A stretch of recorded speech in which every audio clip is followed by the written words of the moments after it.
You got to remember when whoever created that Bible verse, whoever created that hate in the Bible is it wasn't right. It wasn't okay. And that's what people sometimes forget is that when you read something in the Bible, when you read something in the Bible and you're like, hey, that makes me feel really bad about something. That makes me feel weird. That makes me feel whatever. It's because that was written with hate. So like you're reading something because here's the thing. When you, for example, I'll use the example of like being gay, like if you look at the history of it, it goes back to like a translation error, and it's been proven that it was a translation error of a word that didn't translate right. And then why did people make it into wrong? Because they already had a problem with it. They already had a problem. They already made a judgment for it. So then you add that into the Bible. And when someone reads it, if you have an issue with it, if you have a trauma with it, if you have a negativity in your heart, that's gonna be food for negativity. So that's what happens. It's like someone created that back then with hate. Someone added that passage, that verse into the Bible with hate, with judgment. They added that translation with hate, with judgment. And it just kept going from there. So every time you read that, you're gonna feel it's like a video. It's like our version of videos in social media. When you look at a video that it's bad, that it's evil, that it's whatever, you feel that through the camera onto you. That Mhm. energy is contagious. Just like positivity is contagious, negativity is also contagious. So there was someone in the Bible that created a bunch of things that they thought was wrong because they hated it themselves. And they put it there, and now it costs. So every time you read that passage, every time you feel that, you're going to get that energy. You're going to get that hate because that is what's constantly happening. But people don't see that. So then it's like, why is it really easy for you to pick and choose which ones are right? Because is it okay to stone your child to death if they disobey you? No, it's not. And a lot of us hopefully recognize that, right? Yeah. But it was written. So why aren't we following it? If you're such a great Christian, if you're such a great religious person, why aren't you still following that? Why are Yeah. you disregarding it? But it because it was written with hate. Whoever was like, oh, my child disrespected me, they should be stoned to death. They wrote it with hate. So it's like you can't do that. You can't create with hate. If you create with hate, you're gonna give people hate. And in the Bible, there's a lot of hate that keeps going.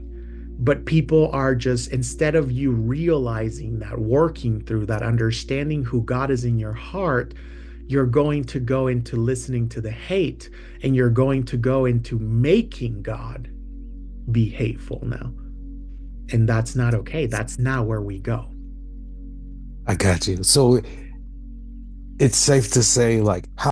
But it also goes everywhere though, because if you think about like other people, like for example, yeah, it's like, how does that how does that drag queen affect my life? How does you having that pronoun affect my life? It doesn't. But because you want to make it wrong, you think it's going to affect me. So right there, you become the judge and executioner, as opposed to you trusting God, the God you say you have so much Mm, faith in and you trust so much. You just took the judgment and the power away from God, and you took it upon yourself to make a judgment call based on your opinion and what you like and dislike. mhm. So you just did that. But then you also can go into like, yeah, like gay people's like, oh, this and that. But it's also like, what about people that are very sexual? What about people that want to have multiple partners? What Mhm. about people that, like to have fun, like to do this?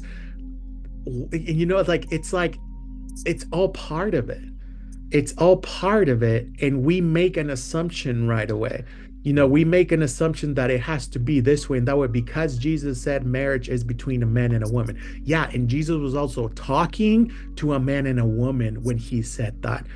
So he probably was saying that to them because maybe the male was asking if he could do something else. We don't know.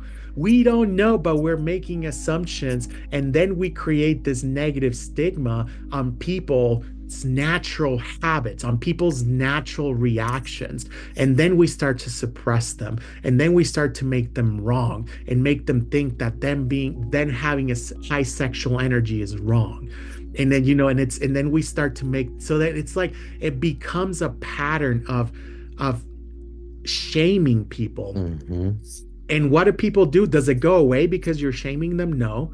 Just people go and do it in secret. Hmm. And then that's why you have all these affairs and divorces and all of this because people are repressing themselves based on what society says a relationship should be and not based on what God really told you, because God would tell you if it's okay or not. God would send you a partner that would understand you no matter what. And if it doesn't, then Hmm. it's not. But it's like people are constantly creating these opinions and this and that. And at the end of the day, no Christian lives like the perfect Christian. They all have skeletons in the closet that they love to ignore. They all have this hypocrisy that comes out more in the temple, in the church, and outside of the church. They go back into their negativities and they just wait to the next Sunday to have all their sins forgiven. But then they keep going and they keep going and they keep going. And it's never ending battle Amen. of judgment. It never ends. It never ends. There's always judgment. There's always hate being thrown constantly because you Hmm. think the pastor is going to redeem you. You think that whatever the pastor said now saved you, or because you go back and think, well, Jesus died for my sins. No, Jesus died so that you try, or he hoped you sin no more, but you're still doing it. So you don't get that. Jesus dying is not a get out of jail free passport like That's nonsense. right. Like it's not. It is like try harder, do better. Just Mhm. do better. But no, then you start to go into other things and you become this like, and a lot of it has to do with people having no purpose, people having a lack of purpose. When you have no purpose, when you live a purposeless life where you're just, you get caught up in a place where you're miserable, but you think this is the normal route, okay? You have a job, you have your family, but you still feel unfulfilled and you still feel miserable. What's going to happen when you're living a purposeless life? Anything is going to catch your attention. It's going to get you all worked up to start to spread more misery, because it is very true what people say, misery loves company. It does. Mhm. So when Mhm. people are miserable, and then they're like, oh, there's a drag queen, or there's a transgender person, or there's a gay person, or there's a divorced person, that becomes your target, because then you feel that you have a purpose from your boring life. Now Mhm. you have a purpose to where what that you think it's doing wrong, but you're actually spreading more hate because you were already in that frequency. You were already in the frequency of hate. So this reminder that you go against, or that your church goes against, it's going to become something that you think it's right and it's true, but at the end of the day it's just spreading hate. So it's because you are a purposeless person. Mhm. So then your purpose becomes to spread misery as opposed to spread light, to spread love, to spread peace.